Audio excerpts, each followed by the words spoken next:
Hello everyone. In today's video we will see how you can blur the background of an image in Photoshop. Let's dive in. First open up Photoshop with your image loaded. Now go to the layer panel and duplicate the layers 2 times by using Ctrl+J on your keyboard.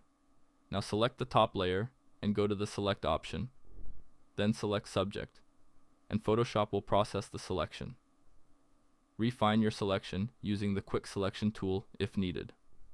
Now go to the layer panel and click on the layer mask icon. Now Control plus click on the mask and then on the middle layer. Then go to select, then modify, then expand, and then set the pixel value that you like. Click on OK, then use Shift plus F5 to open up the fill window and click OK.